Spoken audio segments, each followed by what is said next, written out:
यच्चेतयोरेकं तन्मे ब्रूहि सुनिश्चितम्। अर्जुन कहते हैं कि हे कृष्ण, आप कर्मों से संन्यास की बात कर रहे हैं और पुनर्योगं च शंससि, और फिर योग की भी बात कर रहे हैं, योग अर्थात कर्म योग की। आप एक तरफ कर्मों से संन्यास की बात करते हैं, एक तरफ कर्म योग की बात करते हैं। मुझे तो आप एक बात बता दो, यत् श्रेयः, जो मेरे लिए श्रेयस्कर हो, एतयोरेकम, इन दोनों में कोई एक जो मेरे लिए श्रेयस्कर हो, तन्मे ब्रूहि सुनिश्चितम्। अर्जुन ने बोलना शुरू किया था दूसरे अध्याय के 7वें श्लोक में, जब वो पहली बार उसने अपना प्रश्न किया था कान्हा जी से, कृष्ण भगवान से, तो उसने जो बात कही थी अभी तक वो वहीं अटका हुआ है। अगर हम दूसरे अध्याय का 7वां श्लोक निकालें तो इस बात को जानेंगे कि उसमें कोई भी बदलाव नहीं है। वो कहता है कार्पण्य दोषो अपहत स्वभाव पृच्छामि त्वं धर्म सम्मूढ़ चेता यत् श्रेयः निश्चितम ब्रूहि तन्मे। यत् श्रेयः निश्चितम ब्रूहि तन्मे, वो इस बात पर अभी भी वो वहीं पर खड़ा है और वो कहता है यत् श्रेयः एतयोरेक एकम, जो इन दोनों में एक ठीक है, वो बात मुझे बताओ और मैं वो कर लूंगा। इसका अर्थ है कि अभी वो मन से किसी एक बात की तरफ आ नहीं पाया, और वो ये भी कहता है, और उसकी श्रद्धा कहीं कम नहीं हुई है। वो अभी भी कहीं भी उसने ये नहीं कहा कि मेरे मन की बात कह दो, कह वो यही रहा है यत् श्रेयः तन्मे ब्रूहि, कि जो मेरे लिए ठीक है मुझे वो बताओ। उसने ये नहीं कहा कि मेरे मन को ये अच्छा लग रहा है, आप इसके बारे में बताओ। और हम क्या करते हैं, हम पहले अपने मन की बात बताते हैं कि मैं ये चाहती हूँ, फिर हम कहते हैं अब तू कोई ऐसा उपाय बता। लेकिन अर्जुन में थोड़ा विवेक है। उसने जो कहा है शाधिमांताम प्रपन्नम, कि मैं शिष्यस्तेहम, मैं तुम्हारा शिष्य हूँ। नंबर 2, शाधिमाम, मैं तुम्हारी शरण में हूँ। प्रपन्नम, बहुत दीनता, मतलब बिल्कुल खाली होके आपके सामने, बस जो आप मुझे कहोगे कि ये श्रेयस्कर है मैं वो कर लूंगा, इसमें संदेह नहीं है। लेकिन खड़ा वो अभी भी वही है। फिर वो अब फिर से प्रश्न कर रहा है कि संन्यासन कर्मणां, कि संन्यास और कर्म में से मुझे क्या चुनना है ये बता दो। समझ मैं नहीं पा रहा हूँ, क्योंकि वो अभी भी बुद्धि और प्रज्ञान और मन और बुद्धि की एक निष्ठता में अंतर नहीं कर पा रहा है। भगवान उसके प्रश्नों का उत्तर देते हैं। संन्यासः कर्म योगश्च निःश्रेयस्करावुभौ तयोस्तु कर्म संन्यासात् कर्म योगो विशिष्यते। कहते हैं कि कर्म संन्यास और कर्म योग, इन दोनों ही कल्याण करने वाले हैं, और प्रभु भी उसको पूरी बात बताते जा रहे हैं। लेकिन ये नहीं कह रहे कि तू खड़ा हो जा, और कैसे नहीं कहा, अभी तीसरे अध्याय चौथे अध्याय के अंत में ही कहा कि तू संशय रहित होकर चित्तैनम संशयम योगम तिष्ठोतिष्ठ भारत, कि तू उठ जा और संशय रहित हो जा। संशय रहित होकर तो युद्ध कर, कहा तो, लेकिन साथ में उन्होंने क्या कहा, परिप्रश्नेन, कि प्रश्न कि पहले संशय रहित हो। एक निष्ठ बुद्धि का होना बहुत आवश्यक है। ये नहीं है आप मन से कुछ चाहते हैं, बुद्धि से कुछ चाहते हैं, कर कुछ और रहे हैं किसी के कहने से, तो फिर ये तीनों ही जो कर्म हैं वो बंधन के कारक हैं। प्रभु उसको उस बंधन से दूर ले जाना चाहते हैं, और वो ये बताना चाहते हैं कि तू चाहे कर्म संन्यास की बात कर, चाहे कर्म योग की बात कर, ये दोनों ही एक ही चीज है, देखा जाए कुछ अलग नहीं है। एक योगी जो हिमालय पर्वत पर बैठा है, वो तपस्या करके किसी भी चीज से अपने आप को निर्मोही साबित कर सकता है। और क्या वो सन्यासी है? तो प्रभु ने उसको कर्म सन्यासी नहीं बताया। कर्म सन्यासी उसको बताया जो सर्वत्र प्रभु को देखता है और मुझ में सबको देखता है। सब में प्रभु और मुझ में सब। जब तक ये दोनों बातें एक साथ नहीं होंगी, कोई व्यक्ति कर्म सन्यासी, कर्म योगी नहीं बन सकता। वो व्यक्ति वो प्रजा के हित के लिए, समाज के हित के लिए या संसार के हित के लिए या संसार में प्रभु को देखने का कार्य नहीं कर रहा। जो हिमालय पर बैठा कर्म योगी सन्यासी है, इसलिए वो कर्म सन्यासी नहीं कहलाएगा। कर्म सन्यासी वो होगा जो कर्म करेगा, लेकिन संसार के हित में करेगा, स्वयं के हित में करेगा, लेकिन उसका जो कर्म है वो संन्यस्त होगा। सन्यासी अर्थात सम्यक न्यस्तम कर्मम, ये जिसने अपने समस्त कर्मों को भली प्रकार से रख लिया। न्यस्त करना, रख लेना, अर्थात जिसने अपने सभी कर्मों को बहुत अच्छी प्रकार से नियम पूर्वक, नियमता के साथ, शास्त्र विधि के साथ उसको करना स्वीकार कर लिया।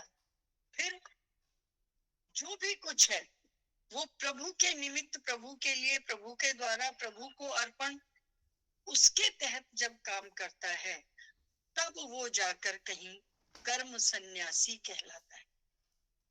कर्म योगी भी वही है। कर्म योगी जो कर्म सन्यासी है, वो अपने ज्ञान के द्वारा अपने उस कर्म के फल को उसी तरह समाप्त कर देता है, जैसे हमने अभी चौथे अध्याय में देखा था कि उन्होंने कहा कि अगर बीज को भून डालो तो वो किसी भी धरती में जाएगा, कभी भी उगेगा नहीं।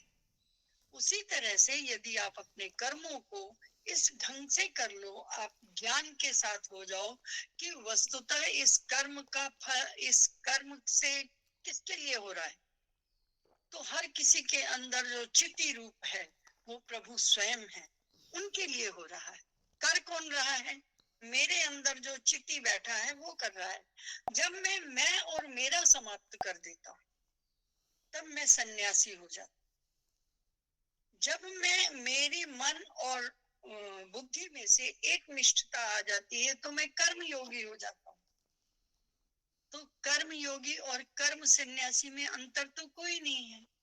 लेकिन अर्जुन उसे नहीं समझ पा रहा और कह रहा है इन दोनों में से जो श्रेयस्कर हो वो मुझे कहो। तो प्रभु कहते हैं कि ये दोनों ही परम कल्याण को देने वाले।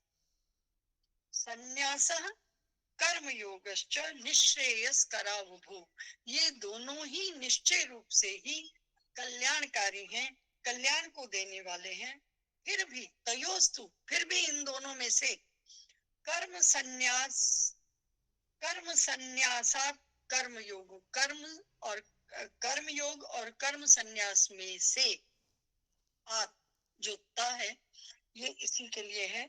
अगर इन दोनों में से कोई श्रेयस्कर चुनना हो तो कर्म योगो विशिष्य, तो कर्म योगी होना ही श्रेष्ठ है।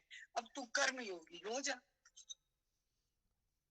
तो वो कहते हैं ज्ञेय स नित्य सन्यासी न द्वेष्टि न कांक्ष, ज्ञेय स नित्य सन्यासी यो न द्वेष्टि न कांक्षति, निर्द्वंद्वो हि महाबाहो सुखम बध्नात् प्रमुच्यते।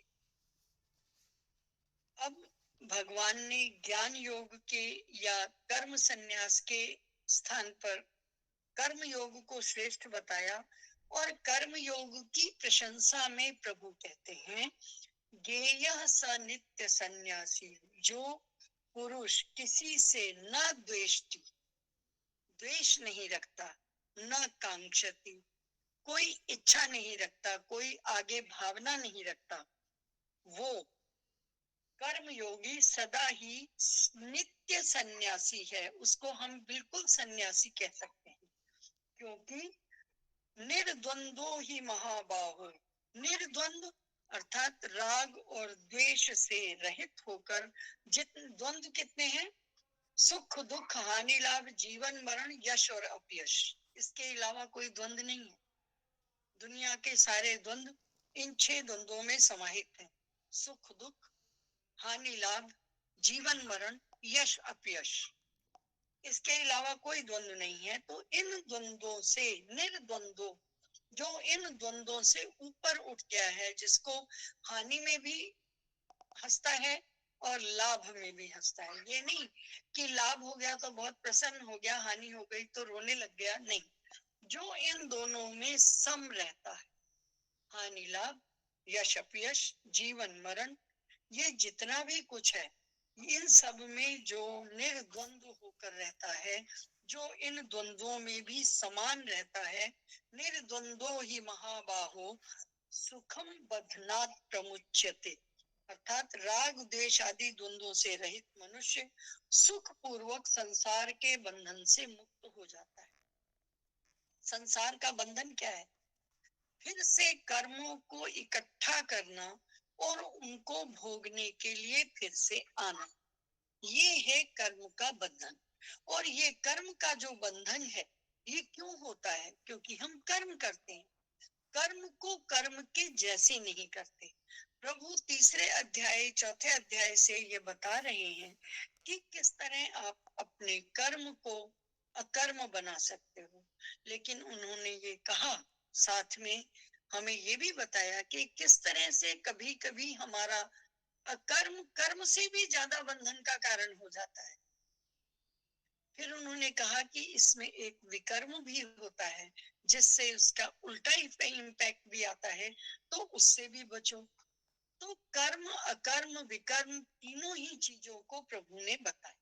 उन्होंने कहा, कर्म को यदि कर्म योग की तरह से करोगे, आशा ममता और बंधन से रहित जब आप हो जाओगे, आशा ममता संताप से रहित जब आप हो जाओगे, तो ये कर्म कर्म संन्यास हो जाएगा और कर्म योग बन जाएगा।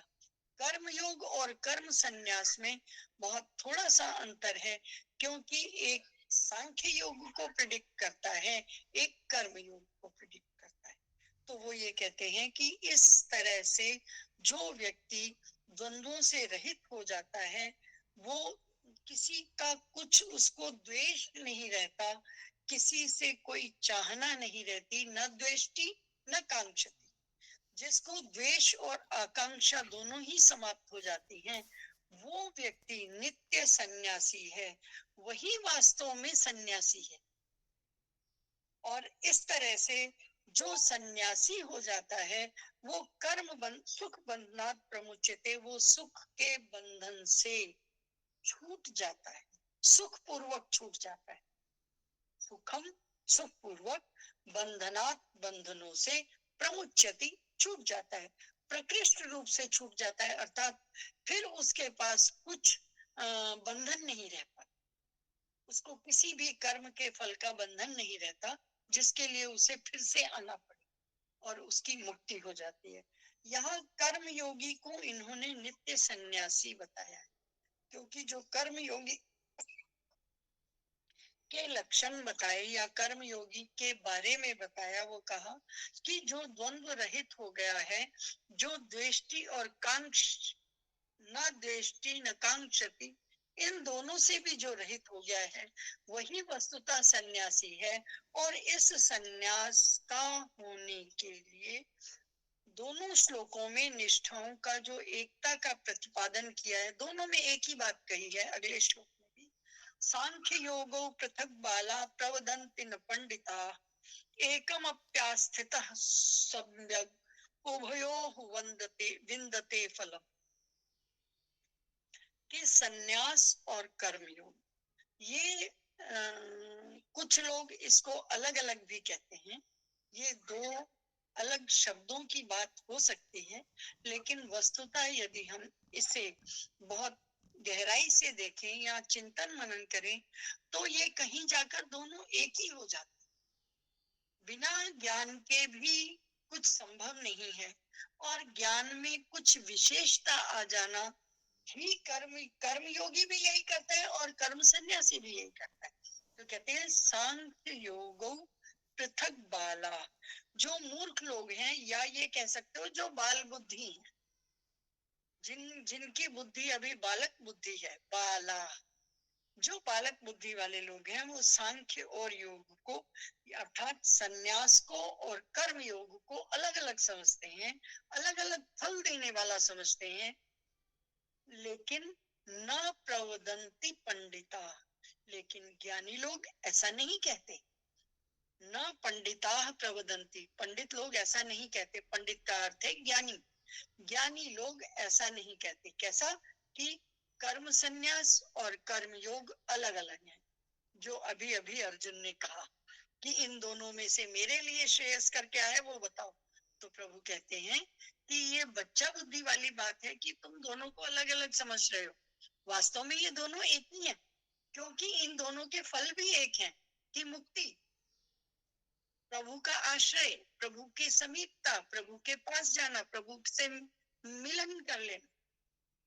तो जब दोनों का फल एक है, अब बहुत छोटी सी बात है, किसी व्यक्ति ने कहीं जाना है, आपने बद्रीनाथ जाना है, आपने केदारनाथ जाना है, कहीं भी जाना है, आप किसी भी देश के कोने से आओ, किसी भी रास्ते से आओ, फल क्या है?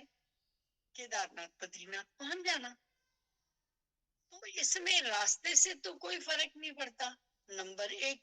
नंबर दो ये है कि अगर कोई व्यक्ति पंजाब में रहता है और कोई व्यक्ति दिल्ली में रहता है तो उसका रास्ता फर्क ही होगा, अपनी अपनी परिस्थिति, अपना अपना परिवेश, लेकिन रास्ते में तो कोई अंतर नहीं है, सड़क दोनों जगह बनी हुई है और गाड़ी से ही आना है। तो अंतर कहाँ है? कहीं नहीं। ये खाली सोचने का फर्क है कि मेरे को इस सड़क से जाना है तो मैं उस सड़क से जाना है, जाना तो दोनों ने सड़क से, दोनों ने गाड़ी पे बैठ के जाना है, दोनों ने पहुंचना कहाँ है?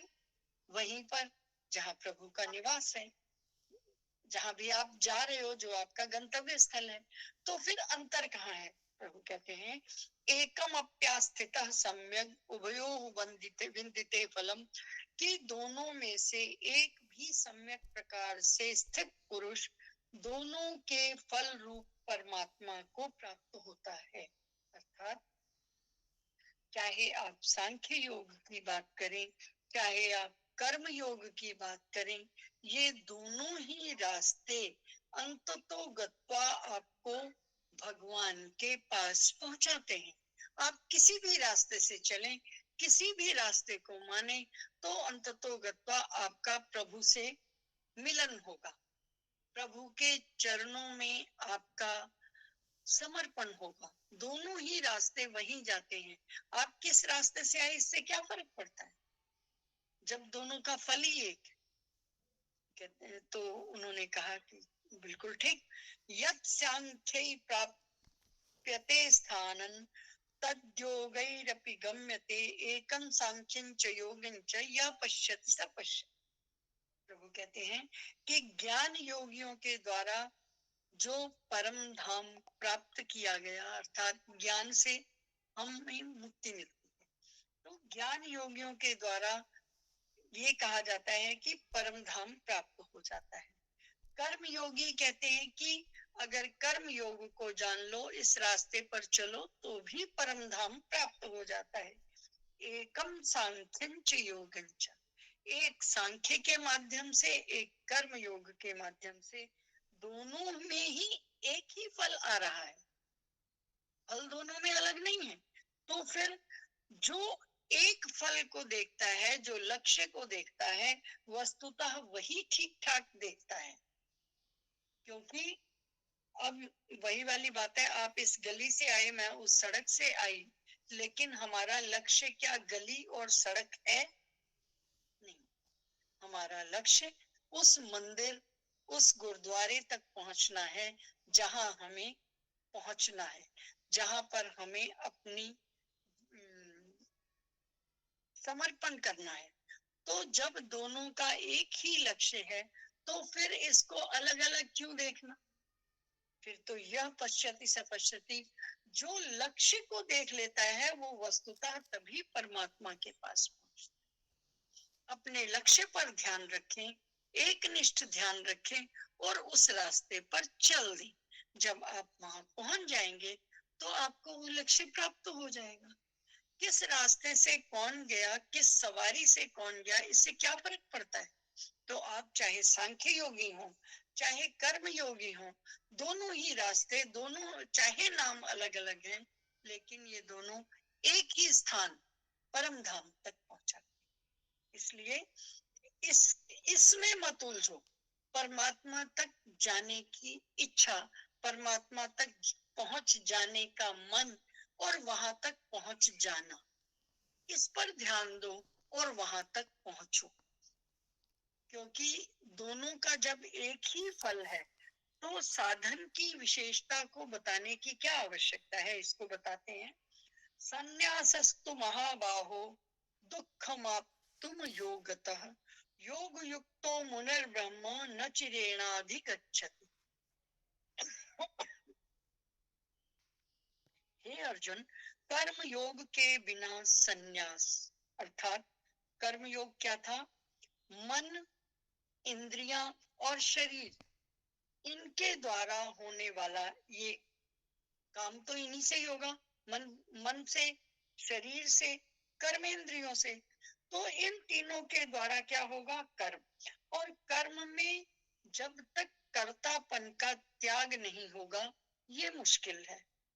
तो भगवत स्वरूप को मनन करने वाला कर्मयोगी परम ब्रह्म परमात्मा को शीघ्र ही प्राप्त हो जाता है। कहते हैं कि कर्म योग के बिना संन्यास कैसा है, जैसे मन, इंद्रिय, शरीर के द्वारा संपूर्ण कर्मों में कोई लग जाए और कर्तापन को समाप्त ना करे।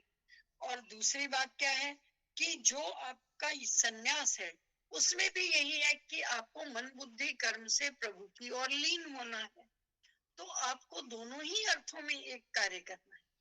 और जब दोनों ही अर्थों में वही कार्य करना है तो फिर दोनों से ही जो कर्म योगी है वो जल्दी ही भगवान को प्राप्त कर लेता है।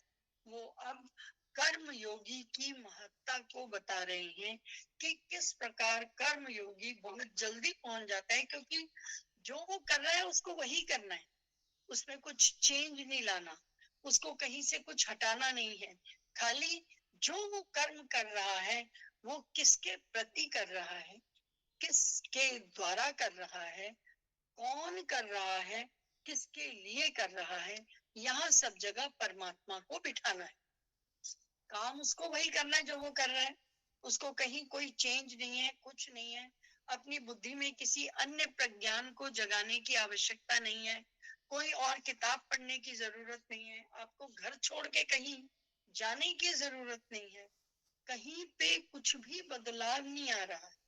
खाली बदलाव कहाँ है कि जिसके प्रति आप कार्य कर रहे हो वहां पर ब्रह्म की सत्ता को स्वीकारना, और जिसके लिए कार्य कर रहे हो, जिसके द्वारा काम कर रहे हो, उन सभी जगह पर ब्रह्म परमात्मा जो है, ये नहीं कि वहां नहीं है और आपने कहना है कि हाँ यहाँ है, नहीं, वो चिति तो हर जगह है ही। जो है उसी को मान लेना ही कर्मयोग। तो वो कहते हैं कर्म योगी प्रभु को जल्दी पा जाता है। ज्ञान योग वाला तो फिर कहीं संशय में आ जाता है, जिससे पहले कहा था कि भाई तूने बहुत सारी बातें सुनी है इसलिए तेरे को कुछ समझ नहीं आया। प्रभु ने कहा था कि तूने बहुत सारी बातें सुनी है, तूने पहले भी सुना, पहले इसको खाली कर, फिर इसमें कुछ भर। तो इसमें खाली, इसमें कुछ भी नहीं करना, जो आप कर रहे हो उसी को करना है। खाली क्या देखना है कि ये परमात्मा के प्रति मेरा कार्य, और जब ये परमात्मा के प्रति हो रहा है तो वो कर्म योग हो गया, और कर्म योगी बड़ी जल्दी ही भगवान को प्राप्त कर। ये प्रभु कहते। अब कर्म योगी के लक्षणों का वर्णन करते हुए कर्मों में लिप्त न होने की बात करने की बात पर प्रभु कहते हैं, योग युक्तो विशुद्धात्मा विजितात्मा जितेंद्रिय सर्वभूतात्म भूतात्मा कुर्वन्नपि न लिप्यते। कुर्वन्नपि न लिप्यते कि जिसका मन अपने वश में है। किसका होगा कर्म? जो जितेंद्रिय है, अंतःकरण जिसका शुद्ध हो गया है और संपूर्ण प्राणियों में आत्म रूप परमात्मा ही जिसकी आत्मा है, ऐसा कर्मयोगी कर्म करता हुआ भी लिप्त नहीं होता।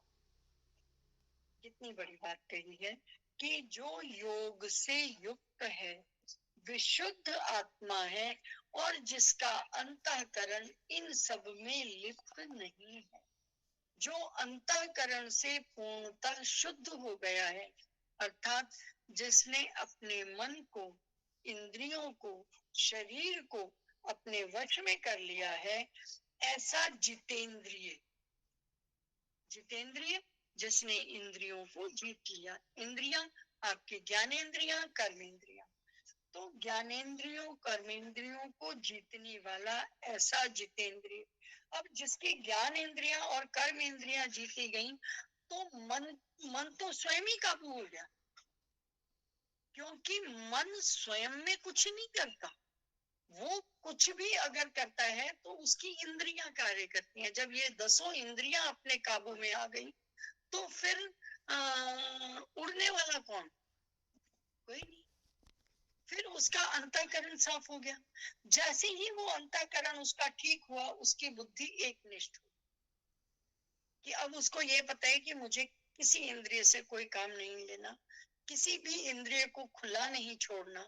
जब वो जितेंद्रिय हो गया तो उसका अंतःकरण साफ हो गया, और जिसका अंतःकरण साफ हो गया वो सभी प्राणियों में अपने स्वरूप को देखता है। अपना स्वरूप यानी सबसे पहले वो स्वयं को परमात्मा समझता है, फिर सभी प्राणियों में परमात्मा को समझता है, और बस वो जो भी काम करता है फिर वो कभी बंधन का कारण नहीं होता। काम उसको तभी भी वही करना, आज भी तुम्हें खाना बनाना है, कल भी तुम्हें खाना, कर्म योगी होने के बाद भी खाना ही बने। आपने पहले भी खाना था, बाद में भी खाना है, अभी भी खाना है।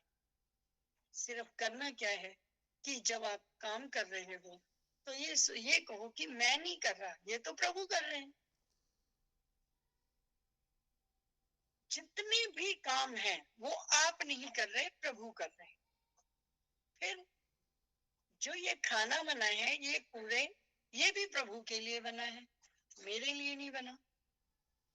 और योगी क्या करता है, वो भी मन में ये सोच लेता है कि मैं तत्व हूँ, और इस तत्व में मैं कहाँ खा रहा हूँ? तो ये शरीर खा रहा है, मुंह खा रहा है, पेट भर रहा है, सारी प्राणवायु अपना काम कर रही हैं। वो शरीर को शरीर ही नहीं मानता, वो तो तत्व मानता है। तो तत्व तत्वों में अपना कार्य कर रहे हैं। और कर्मयोगी को क्या मानना है कि भैया मैं कौन होता हूँ करने वाला, जो करने वाला वो परमात्मा है। तो परमात्मा कार्य कर रहा है, परमात्मा के लिए कर रहा है, परमात्मा के द्वारा हो रहा है, यही तो मानना है। और जिस समय कर्म योगी ये स्वीकार कर लेता है या मन से ये बात मान लेता है, उस समय वो कर्म करता हुआ भी कर्म के बंधन में फंसता नहीं है, वो उनसे मुक्त रहता है। क्यों? तब वो जानता है कि मैं कर ही नहीं रहा। जब मैं कर नहीं रहा तो मैं इच्छा, फल की इच्छा कैसे रख? फल नहीं मिलेगा ऐसा बिल्कुल नहीं है, फल मिलेगा, लेकिन वो फल बंधन का कारण नहीं होगा, क्योंकि आपने अपने लिए वो काम किया ही नहीं। आपने स्वयं तो वो काम किया ही नहीं, वो तो प्रभु ने किया। काम आपको फिर भी वही करना है, आपने उसी तरह से व्यवहार को चलाना है, लेकिन उसमें एक बात जोड़नी है कि ये जो भी कुछ है क्रिया, क्या आप करते हो? नहीं, प्रभु कर रहा है, प्रभु करवा रहा है, बात खत्म। और जिस समय आप इतना मान लेते हो, तो जो भी आप कर्म करते हो वो बंधन का कारण नहीं होता, वो मुक्ति का कारण होता है। यहाँ पे आप ये देखो कि प्रभु ने बार बार कहा कुर्वन्नपि न लिप्यते, अर्थात करते हुए भी लिप्त नहीं होता। प्रभु बार बार एक चीज सिखा रहे हैं कि कर्म योगी को कुछ विशेष करना ही नहीं है, जो वो पहले कर रहा है वही वो कार्य करेगा, कर्म वहीं का वहीं है, उसमें योग जुड़ गया, योग जुड़ जाने से कर्तापन समाप्त हो गया, क्योंकि प्रभु कर रहे हैं, प्रभु के लिए हो रहा है, प्रभु के द्वारा हो रहा है, प्रभु का काम हो रहा है। ये सारे संबोधन जितने भी हम लेते हैं, जिससे हम बात कर रहे हैं, वो भी प्रभु है, जो कथा कर रहा है वो भी प्रभु है, सुनने वाला भी प्रभु है, कहने वाला भी प्रभु है, जिसके लिए कल्याण भी प्रभु का हो रहा है। ये प्रभु की सृष्टि है, प्रभु जाने, मेरा तो कुछ नहीं। तो जब ये भावना आ जाएगी तो फिर वहां क्या होगा? मुक्ति। फिर वहां बंधन का कारण नहीं है। कहते तब भी कर्म करता हुआ भी न लिप्यते, कर्म में लिप्त नहीं होता। और इसी बात को समझने के लिए हम इसको कितने ही देख भी चुके, कितनी एग्जाम्पल भी ले चुके, कितनी कथाएं भी सुन चुके, कि हर कथा से यही निष्कर्ष निकलता है कि जब व्यक्ति स्वयं के लिए कार्य नहीं करता, वो काम करता हुआ भी उसका काम काम नहीं रह जाता, उसको वो फल नहीं मिलता। उसको फल किस चीज का मिलता है? भाव का। जो वो मन से कर रहा होता है, करो आप कुछ भी, मन में भाव प्रभु का है तो वो सब काम प्रभु का है। जो हमने उस दिन मानस पूजा की थी, तो मानस पूजा का भाव क्या था? यही था कि मैं जितना भी चलता हूँ, समझो प्रभु मैं आपकी प्रदक्षिणा करता हूँ, क्योंकि मैं आप ही के लिए कर रहा हूँ। एक व्यक्ति था, उसके वो सुबह ऑफिस जाता था और शाम को ऑफिस से आता था। तो मंदिर था एक बीच में बना हुआ, तो वो शाम को बाबूजी इस सड़क से जाते थे और शाम को उस सड़क से घर वापस आते थे। किसी ने कहा कि भाई आप सुबह तो इधर से जाते हो, शाम को उधर से आते हो। तो कहते हैं देखो वैसे तो सब ठीक है, मैं घर ही पहुंचता हूँ अपने, लेकिन जब मैं इधर से चलता हूँ और उधर से आता हूँ तो बीच में एक मंदिर है, मैं ना उसकी परिक्रमा कर ले। ये भाव है। और फल किस चीज का मिलेगा? परिक्रमा का।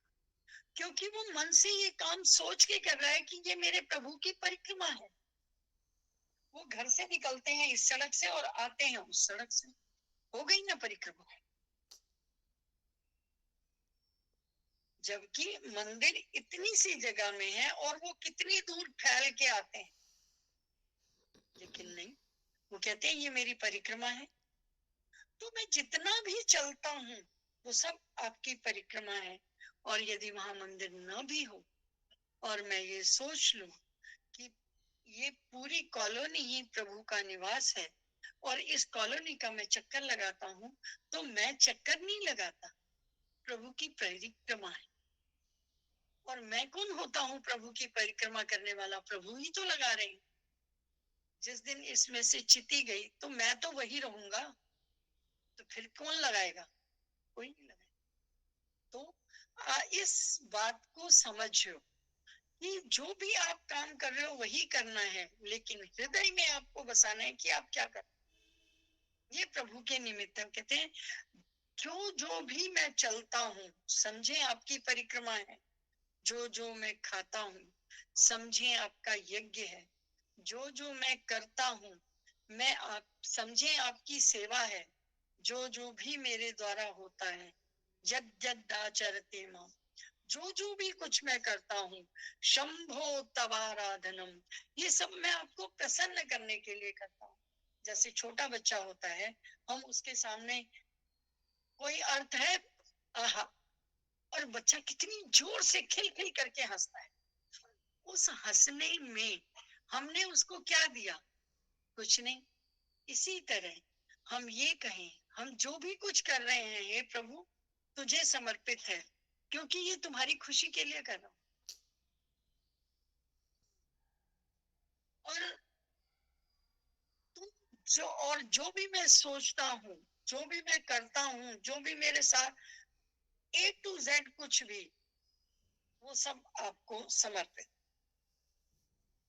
इसी श्लोक को भगवान विष्णु के लिए कहा गया, कायेन वाचा मनसेन्द्रियैर्वा बुद्ध्यात्मना वा प्रकृति स्वभावात् करोमि यद्यद् सकलं परस्मै श्रीनारायणानीति समर्पयेत्।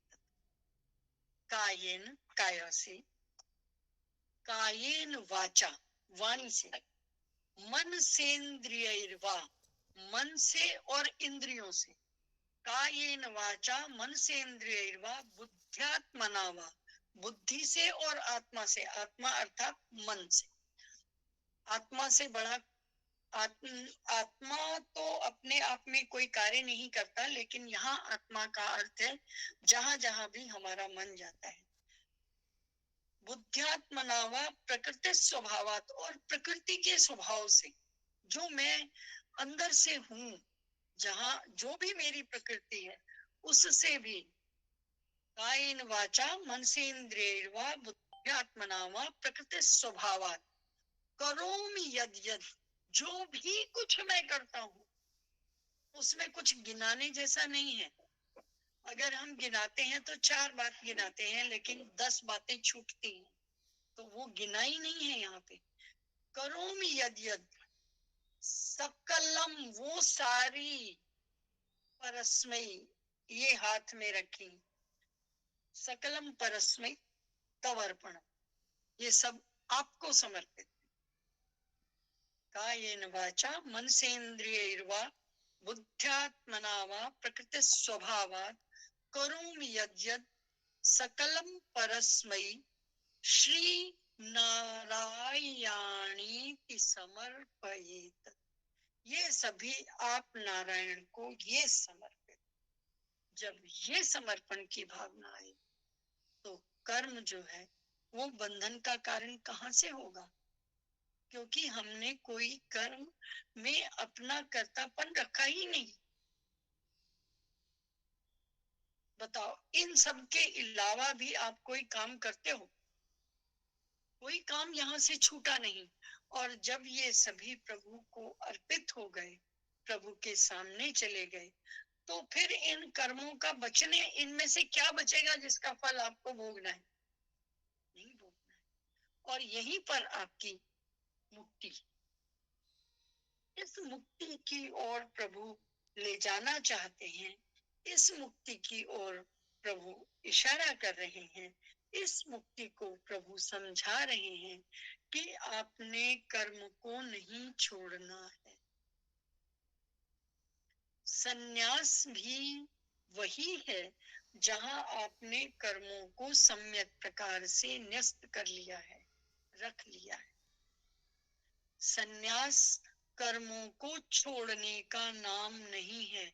यहीं पर आकर जब लोग गीता के लिए कहते हैं कि अभी क्या करना है गीता पढ़ के, गीता हम अपने बुढ़ापे में पढ़ेंगे, हमने कौन सा अभी जंगल जाना है, तो मुझे बताओ, प्रभु ने जंगल जाना कहाँ कहा है?